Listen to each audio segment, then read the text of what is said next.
All right, so now we're going to travel from England over to Japan, give you a short history of that. So, much as the Romans took an awful lot from the Greeks, the Japanese import a great deal from the Chinese, including the writing system. But they use it to produce their own distinct literature.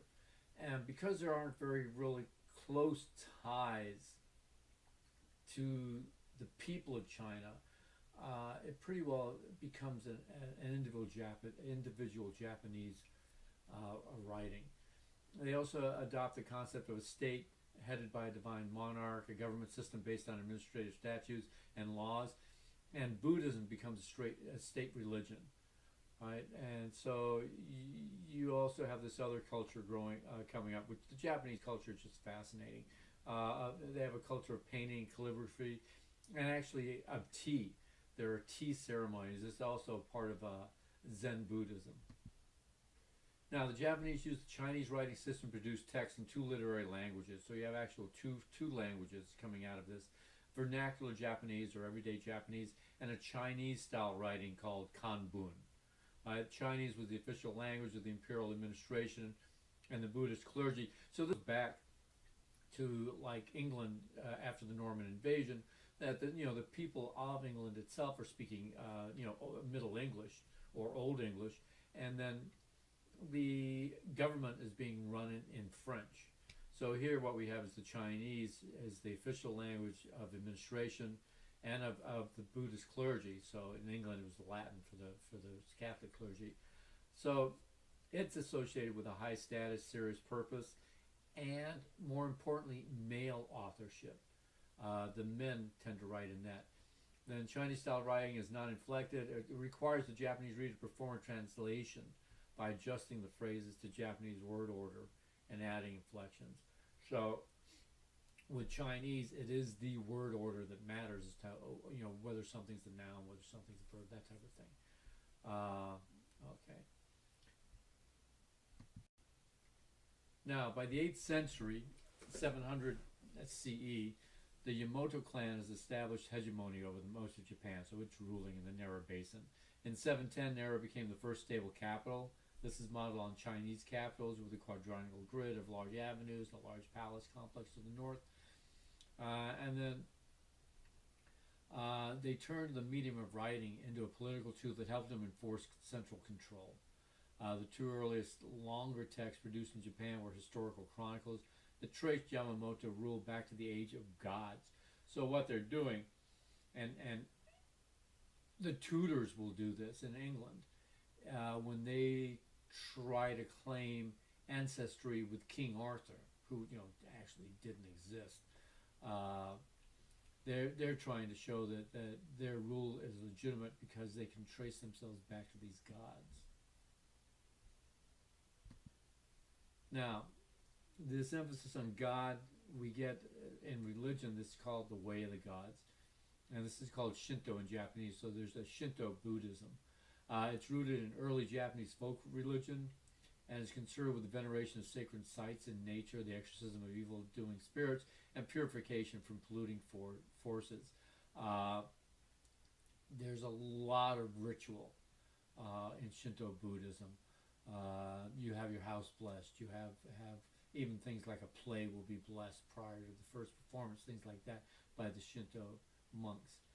Now, Buddhism, which we know comes from India, reached Japan via China and Korea. It's adopted the Yamamoto rulers in the 6th century CE to promote the welfare of the state. Confucianism is also brought in to promote an ethics of benevolent behavior and self-cultivation, and it emphasizes the importance of social hierarchies and the value of filial devotion to one's parents. And this is still true. Strong ties to this. That's breaking down some. Now, as a result of struggles between the imperial court and the Buddhist clergy, the court moved to a new capital in 794, Heian Keio, the capital of peace, in what is modern-day Kyoto. Heian literature was produced for the capital elite, rarely extended into the countryside. There's a huge difference between people living in the country and people living in the capital. There's court diaries written in Chinese style, meticulously record the daily court routine, whereas women's diaries recount the polygamy and literature that accompanied lovers' trysts. And as your book says, is that you can get what's happening during the day from what the men write, but if you want to know what happens at night in the court, then it's the women's literature that you look at. Now, aristocratic women of the period were knowledgeable in Chinese literature. They're much more educated than women in Europe, and Murasaki had learning in vernacular literature, including waka poetry, women's diaries, and tales. And then we'll get the tale of Genji from this. In Heian Japan, men and women were strictly segregated. Women were to marry and bear children, and a noble woman's days were spent behind curtains away from the male-dominated world. So there's a strong patriarchal society here and gender separation. Because marriages tended to be political and economical arrangements, spouses tended to seek love elsewhere. And so you can have men who have several wives and several mistresses. Now, the Fujiwara clan gained positions of great influence by inserting themselves as regents between the emperor and the court administration, and they married their daughters into the imperial family. Their daughters then secured educations at the highest distinction and provided with the most talented ladies in waiting. Both Murasaki, who we're going to look at, Murasaki Sekubu and Sei Shonagon, which we're not looking at, served in the rival households of two Fujiwara daughters. Then this demonstrated that female literary talent was instrumental in the success of the male members. Finally, we come to the latter half of the 12th century. This is as far as we're going now. The Heian world fell apart due to civil war between the Heike and the Genji warrior clans, who were vying for control over court and capital. Now, the emperor remained in Kyoto with his court. Military rulers, or shoguns, ruled the country through a feudal system of domain lords and their samurais, so very similar to the feudal system in England. You've got Buddhist minstrels singing of the valiant deeds of the refined courtly Heike and the eventual losers, and their wild and uncouth opponents from the east. That's what the Buddhist minstrels consider them, the victorious Genji. Now, shoguns pretty much hold the power after this, and they become generous patrons of the arts and sponsored in monasteries and funded theater performances and no playwrights. Now, this warrior rule will be important for the next 700-800 years.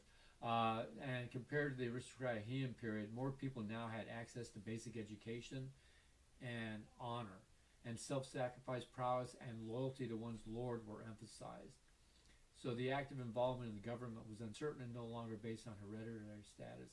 And artists like Chomi and Kenko, artists we're not actually going to look at, retreated outside the city and went into Buddhist monasteries, believing that Buddhist faith and artistic pursuits alone can address the uncertainties of life. And so they withdrew from the world. All right, so that should give you a little bit of background, kind of supplements the book in conjunction with what the book has to say. The Tale of Genji, amazing. It's the first, and finally it's being acknowledged, it's the first novel of world literature. And what makes it unique, other than that, is that it's written by a woman. And Western literature, until recently, wouldn't accept that it was the first novel.